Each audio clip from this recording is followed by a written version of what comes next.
Let's get Bismarck Rewane to speak to us on the phone for a couple of minutes to get on this conversation that's kept almost everybody ear to the ground, eyes glued to the television for the last couple of hours, since yesterday to be precise. Bismarck, Mr. Rewane, thank you very much for coming through from Financial Derivatives. We appreciate your time.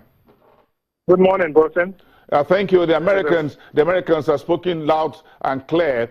So we're having this conversation by phone. I'm sure you must have received phone calls, not just from within Nigeria, but from outside as well, Nigeria, investors who were talking about, look, where do we go from here?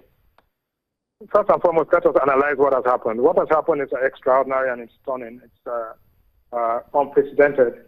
Nobody expected this, especially we're talking about who is going to be the most powerful man in the world, who is going to run the most powerful country for the next 4 years. So that has changed. The American people have rejected the establishment. The American people have played into the hands of what I can call the base instincts of people. There are three elements here. There's racism, there's anti-establishment, there's anger, and there's economic deprivation. All of those things are played out. What are the consequences? The consequences are this, that in the short run, the markets will be unstable. But in the end, the American establishment is larger than every other thing. Therefore, Mr. Trump is going to settle down, is going to put together a team and take over in January. And at that point, you'll find that he will understand the difference between America's vital, national, and strategic interests. I think in the end, he will be consistent with the past, because the American interest never changes.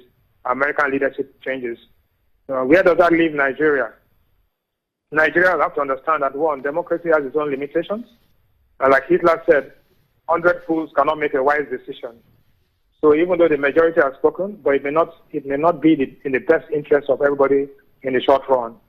So Nigeria has to understand that its own national interest, its own vital interest, its own strategic interest, all have to be defined and aligned. So to us, and to me in particular, the oil markets will show some volatility, but it will stabilize. And it is worth noting that one of the first people to congratulate President Trump is Putin of Russia. So these are early days, and I think that it's let us get ready for some volatility, but I do not think the world is going to come to an end. I think very soon, within hours, the markets will stabilize, just like it did after Brexit. But there are some long-term implications here, which means that everybody has to go back to the drawing board. Well, okay, I'm going to go back to that question, but first let's talk about the Buhari's administration. What do you think the Abuja should be doing right now? What do you think should be the consideration, the thinking of the President Buhari's cabinet on this day? First of all, there's a major change in the attitude of America towards the world. This is a more isolationist, protectionist administration. Therefore, you cannot take for granted all that has happened in the last 16 years when America was pro-engagement, pro-trade liberalization, open. Now everything is going to be, America's vital and national interest is going to be above and before any other thing. Therefore, Nigeria has to rearticulate and recalibrate its position.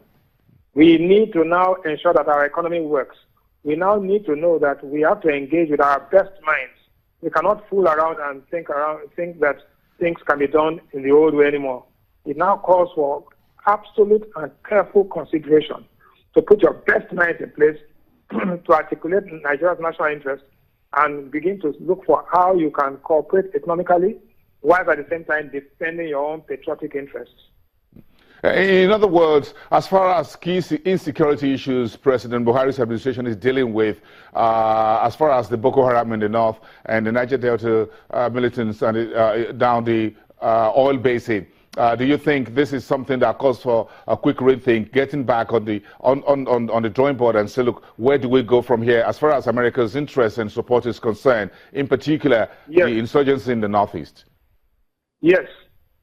First and foremost, the way the Middle East will relate to Trump, because he has his own views on how the Middle East and that the Middle East should pay, that America should not subsidize anybody. He has his views on Syria, he has his views on ISIS, he has his views on many things. And that is why we have to now think very, very, very carefully about the long-term economic implications of our position. knowing very well that America is not willing to subsidize any part of the world. I think that has to be understood carefully. Now, under the Trump presidency, Mr. Rewane, for about 2 minutes, what do you think the Trump presidency would want from Nigeria? The Trump presidency will have an African agenda. It will not be proactive in Nigeria.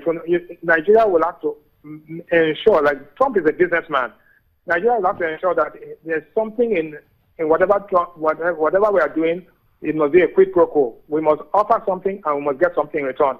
It's going to be, Trump wrote the book, The Art of the Deal. We have to understand that everything will be a deal now. Nothing will be done just based on diplomatic and long-term international interests anymore. In other words, it's no longer a handshake across the table. It's going to be done, everything by the rule of the book. Absolutely, by deals. If there's nothing in it for America, they will not protect you. And therefore, Nigeria should understand that whatever you are doing, there must be something in it for America and there must be something in it for Nigeria. That's the way to go forward. Very quickly. You must begin to think like businessmen.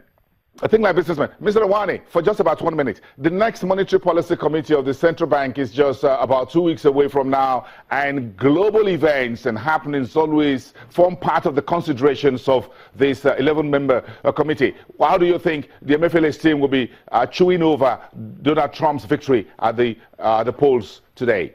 It is very troubling because the Federal Reserve is going to meet, and Trump has said that he's going to get rid of the governor of the Federal Reserve chairman. And therefore, I think the Federal Reserve, of course, I don't think can do it. Well, Federal Reserve will increase interest rates on December 6th, and therefore Nigeria has to do something to deal with its own monetary policy. The Nigerian exchange rate has to be allowed to float properly. These are very interesting times. Mr. Rewane, thank you very much. Despite your busy schedule, we understand the vehicular traffic in Lagos today. We appreciate your time speaking to us on the phone despite your busy schedules. Ms. Rewane, the Chief Executive Officer at Financial Derivatives, you hear that what Abuja should be thinking about. And of course, in the next couple of days, down this week, we expect the Ministry of Budget and National Planning to hold a retreat to look at the economic revival roadmap that has been put together. That will be under the Udoma's office as the Honorable Minister. That will be part of the considerations for us here on the program for the rest of the week.